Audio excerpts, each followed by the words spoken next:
Okay, Ananya గారు, last time మీరు పొట్టేలతో అలరించారు, అసలుకి ఒక మంచి బ్లాక్ బ్లాస్ హిట్ కొట్టారు. ఇందులో మీ క్యారెక్టర్ ఎలా ఉండబోతుంది? అసలు మీ లుక్ చూస్తుంటే నాకు మీరు సమంత గారు సిస్టర్ అనిపిస్తుంటారు చూస్తే ఒక్కోసారి.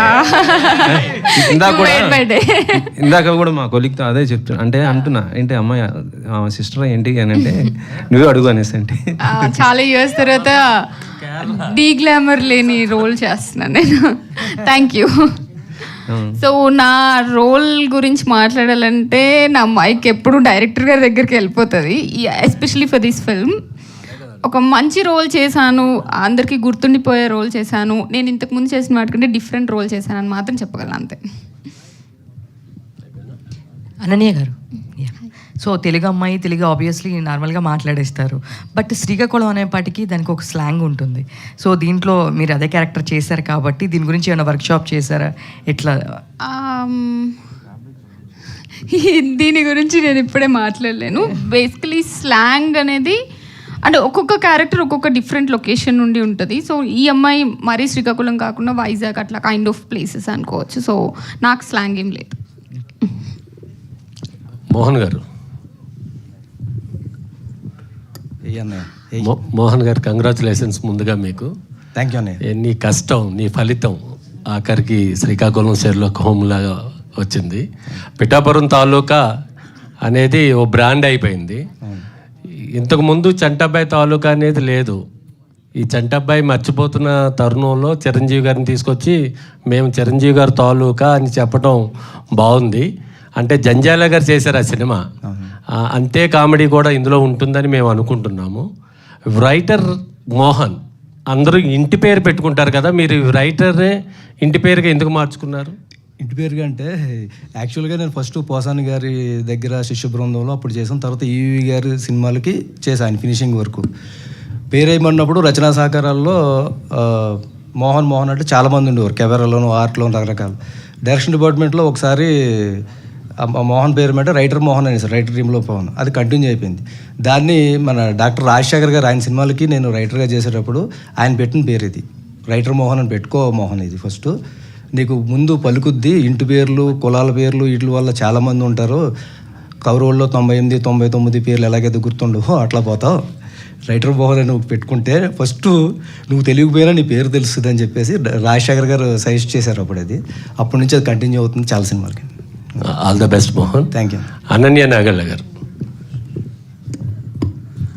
మీ మంచితనం ఏంటో మొన్న వరదలప్పుడు, విజయవాడ వరదలప్పుడు చూసాము, విన్నాము. అంటే పెద్ద పెద్ద హీరోయిన్లు తెలుగు ఇండస్ట్రీ నుంచి కోట్లు పట్టుకెళ్ళిన వాళ్ళు కూడా ₹1 సాయం చేయని ఆ తరుణంలో మీరు ఒక 5 లక్షలు ఏపీకి తెలంగాణకి ఇచ్చారు. దానికి ముందుగా మీకు ధన్యవాదాలు.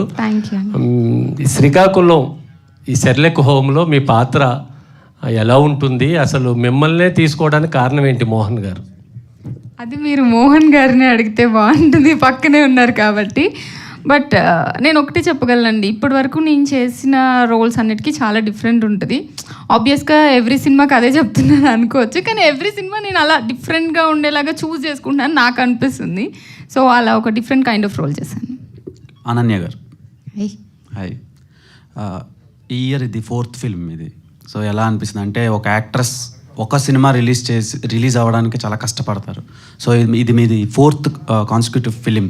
సో ఎలా ఉంది? అండ్ శ్రీకాకుళం షెర్లాక్ హోమ్స్ అనే టైటిల్కి మీరు ఎలా కనెక్ట్ అయ్యారు? ఈ స్టోరీ మీరు ఎలా ఓకే చేశారు? First of all I feel very happy and lucky also. ఇప్పుడున్న టైమ్స్లో చాలామంది యాక్టర్స్ ఉన్నారు, చాలా బాగా చేస్తున్నారు, అందరూ బాగుంటారు. సో అలాంటి టైంలో నాకు ఇంత మంచి మంచి రోల్స్ రావడం, నేను చేయడం, అండ్ ప్రతి సినిమాకి ఒక మంచి యూనిక్ నేమ్ రావడం అనేది I feel so happy and lucky about it. Srikakulam Sherlock Holmes విషయానికి వస్తే నేను ఇందాక చెప్పినట్లు ఇప్పుడు ఫర్ ఎగ్జాంపుల్ ఏదన్నా వంట చేస్తుంటే ఎవ్రీ ఇంగ్రీడియంట్ ఎంత వేయాలో అంత వేస్తేనే ఒక వంటకం అంత బాగా వస్తుంది అని అంటారు కదా, మేబీ కర్రీ కానీ ఏదైనా బిర్యానీ అనుకోండి. సో అలా శ్రీకాకుళం షెర్లాక్ హోమ్స్ అనే ఫిల్మ్ని మా మోహన్ గారు చాలా బాగా క్యూరేట్ చేశారు. కామెడీ ఉంటుంది, థ్రిల్లింగ్ ఎలిమెంట్స్ ఉంటుంది, లవ్ ఉంటుంది, అది ఎంత ఉంటే బాగుంటుందో అంత పాలలో వేశారు రైటింగ్లో. సో అది నాకు చాలా ఇంట్రెస్టింగ్గా అనిపించిందండి. సో అండ్ ఆల్సో నా రోల్ కూడా చాలా డిఫరెంట్గా ఉంటుంది ముందు చేసిన ఫిల్మ్స్ అన్నిటికంటే. సో ఈ 2 reasons. All the best. Vamshi గారు, సో ఈ సినిమాకి సంబంధించి ఫస్ట్ ఈవెంట్ జాన్లో పెట్టారు, రిలీజ్ డిసెంబర్లో చేస్తున్నారు. సో ఇంత టైం ఎందుకు పట్టింది? Post production delays and good things will take time. So మంచి సక్సెస్ మీద ఉన్నారు, అంటే లక్కీ అండ్ సక్సెస్ఫుల్ ప్రొడ్యూసర్ మీరు ఇప్పుడు. సో ఈ ప్రాజెక్ట్ మీకు ఎంతవరకు, మీ కెరీర్కి ఎంతవరకు హెల్ప్ అవుతుంది? This will take me to next level and I'm believing it. అంటే ఇప్పుడు సక్సెస్ స్ట్రీక్ అయితే కంటిన్యూ చేయబోతున్నాం 100%. అండ్ డైరెక్టర్ అక్కడ రాజమౌళి గారు స్టాంప్ వేశారు, సో అదొక బ్రాండ్. ఓల్డ్ సినిమాకి అదొక బ్రాండ్. సో ఆ బ్రాండ్నే ఎందుకు మీరు వేయాల్సి వచ్చింది? అది నా పేరు వేసుకుంటే అప్పుడు బ్రాండ్ అయ్యేది, కాపీ కొట్టినట్టు. ఇక్కడ ఏంటంటే ఏ సినిమాకైనా ముఖ్యంగా ఇప్పుడు ఫేస్ చేస్తున్న ప్రాబ్లం వచ్చి చదివిన తర్వాత వెళ్తున్నాం కదా. ఫస్ట్ ప్రతిదాని తర్కంతో చూస్తే అది ఆర్ట్ ఫిల్మ్ అయిపోద్ది, ఆ ప్రైవసీ తీసుకోవాలి. సో లాజిక్ అనేది కొన్ని చోట్ల వదిలేస్తుంది సినిమా. సినిమాలో చూస్తే సాంగ్ ఎంజాయ్ చేయొచ్చు, నిజ జీవితంలో రీల్ మాత్రం చేయగలుగుతాం, సాంగ్ చేయలేం. ఫైట్ అలాగే చేయలేం, మామూలు కొట్టేసుకుంటాం తప్ప సౌండ్ ఎఫెక్ట్స్తో ఫైట్స్ కొట్టుకోలేం. సో తర్కం అనేది కొన్నిటికి వదిలేయాలి, లాజిక్ వదిలేయాలి, ఎంజాయ్ చేయాలి. మళ్ళీ ఎంగేజ్ చేసిందా లేదా, ఆ సెల్ ఫోన్ చూసుకుని అందులో పడిపోయామంటే సినిమా ఎగిరిపోయినట్టే. కానీ అది ఈ సినిమా మాత్రం సెల్ ఫోన్ మీదకి లాస్ట్ 40 minutes వెళ్ళనివ్వదని మాకు బాగా నమ్మకం. చూసిన వెంటనే వంశీ గారు కూడా అట్లాగే నమ్మారు, మాకు అట్లాగే మమ్మల్ని ముందుకు తీసుకెళ్తున్నారు. అలాగే మీరు ఇంకో మాట అడిగారు కదండి, లేట్ అయ్యింది అని ఇందాక అడిగారు కదా. అప్పటికి వంశీ గారు లాంటి వ్యక్తులు మాకు తగల. చిన్న సినిమా కష్టాలు అందరికి తెలుసు కదండి. ఫస్ట్ అదొక సముద్రం బయట ఎట్లా ఉంటామో మేము కూడా ఇండస్ట్రీకి దూరంగానే ఉంటాం, చిన్న సినిమా తీసే వాళ్ళు అందరికీ తెలుసు ఫస్ట్. కానీ ఎవరో మహానుభావులు వస్తారో, అంటే కంటెంట్ బాగుంటే అది ఎవరన్నా అట్లాగనే వెళ్తుంది. అంటే మామూలు వాటర్ కాస్త శంఖంలో పోస్తే తీర్థం అవుద్ది అన్నట్టు తెలియాలి కదా ఫస్ట్. ఇప్పుడు కొంచెం అటెన్షన్లోకి వచ్చాము, అరట్లోకి వచ్చాం. కంటెంట్ ఉన్నా కూడా బయటికి తీసుకొచ్చే వాళ్ళు ఒకళ్ళు కావాలి కాబట్టి మాకు ఆ రోజు చూసిన తర్వాత హ్యాపీ అనిపించింది. చూసిన తర్వాత ఆయన చెప్పిన చేంజెస్, వాళ్ళ టీము ఇంకా ఆయన పైన ఇంకా తర్వాత రివీల్ చేస్తారు. ఆ చేంజెస్ని మేము చాలా వాటిని మాత్రం చాలా లాజికల్గా చేసుకుంటూ వచ్చాము. చాలా నీట్గా సినిమా వచ్చిందండి, అందుకోసం అన్నమాట. Thank you. వంశీ గారు సార్. Hi sir. ఇటు సార్. సార్ ఇటు. Yeah congrats sir. అంటే మీరు ఏది చూస్ చేసుకున్నా ఆడియన్స్ పాయింట్ ఆఫ్ నేను చూస్ చేసుకుంటూ ఒక బెస్ట్ ఇవ్వాలని చూస్తారు. అంటే మీరు ఏ సినిమా వచ్చినా ఆడియన్స్ నుండే చూస్తారు కదా. ఈ పాయింట్ ఆఫ్లో ఈ మూవీ చూసేటప్పుడు మీకు బాగా కనెక్ట్ అయిన పాయింట్ ఏంటి? థ్రిల్లర్ అండి బేసిక్లీ ఇది. సో రివీలింగ్ అంటే ఒక క్రైమ్ జరిగినప్పుడు ఆ క్రైమ్ ఎవరి ద్వారా జరిగింది అనేది జనరల్గా థ్రిల్లింగ్ ఆస్పెక్ట్లో తీసుకెళ్తారు. ఆ రివీలింగ్ అనేది అన్ఎక్స్పెక్టెడ్. అంటే ఒక 4-5 క్యారెక్టర్స్ మధ్యలో జరుగుతూ ఉన్నప్పుడు ఇన్వెస్టిగేషన్, 7 క్యారెక్టర్స్ మధ్యలో జరుగుతూ ఉన్నప్పుడు ఎవరు చేశారు అనేది I have not expected that. So అది నాకు మంచి థ్రిల్ ఇచ్చింది. అండ్ అక్కడి నుంచి ఎవరు చేశారు అండ్ ఎందుకు జరిగింది అనేది కూడా మంచిగా లాజిక్స్ అన్నీ ఎక్కడ లూప్ హోల్స్ లేకుండా కవర్ చేసుకొచ్చారు. So that I like. And 2 పాయింట్లు ఏంటంటే శ్రీకాకుళం అనే ఒక నేమ్ ఒకటి, అండ్ వెన్నెల కిషోర్ గారు. ఈ 2 పాయింట్లు జనాలకు బాగా కనెక్ట్ అవుతాయి అనమాట. అంటే కామెడీ వేలో వెళ్తాదేమో అని అనుకుంటారు, బట్ ఆడియన్స్ అలా ఎక్స్పెక్ట్ చేయొచ్చేమో, అంటే కామెడీ జోనర్ వస్తుంది. ఒక 20% ఎంటర్టైన్మెంట్, 20% లవ్, 20% థ్రిల్. సో మిగిలిన మోతాదంతా కూడా ఆ సస్పెన్స్ని కంటిన్యూ చేస్తూ వచ్చాం. అంటే ఇట్ ఈస్ ఇందాక అనన్య చెప్పినట్టు it is complete pack. So yeah that నా బిలీఫ్ కూడా ఏంటంటే ఆ రివీలింగ్ పాయింట్ ఏదైతే ఉందో అది బిలీఫ్ నేను బాగా నమ్ముతున్నాను. 100% క్లాప్స్ మూమెంట్ అది.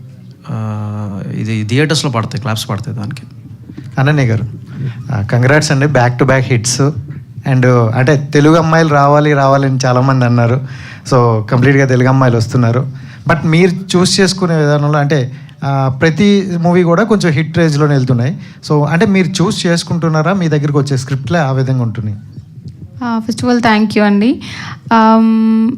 చూస్ అంటే ఇప్పుడు మేబీ నేను ఫస్ట్ నుంచి కంటెంట్ బేస్డ్ ఫిల్మ్స్ చేస్తున్నాను కాబట్టి కొంచెం కాంటెంట్ ఓరియంటెడ్ ఫిల్మ్స్ నా దగ్గరకు వస్తున్నాయి. వాటిల్లో నాకు బాగా అనిపించి, అంటే నేను ఎనర్జీస్ నమ్ముతానండి. ఒక మంచి పాజిటివ్ ఎనర్జీ ఒక పర్సన్ దగ్గర అనిపిస్తే, ఇప్పుడు మా మోహన్ డైరెక్టర్ గారు వచ్చి చెప్పినప్పుడు సినిమా మీద వాళ్ళకున్న ప్యాషన్, వాళ్ళు పెట్టే హార్డ్ వర్క్ అనేది వాళ్ళ మాటల్లో వాళ్ళు ఫస్ట్ టైం చూసినప్పుడు అర్థమైపోతుంది. సో నా దగ్గరకు వచ్చే కథల్లో నా ఎనర్జీకి మ్యాచ్ అయ్యే పర్సన్స్తో వర్క్ చేస్తున్నాను. అది లక్కీలీ వర్కౌట్ అవుతుంది. Thank you. ప్రొడ్యూసర్ గారు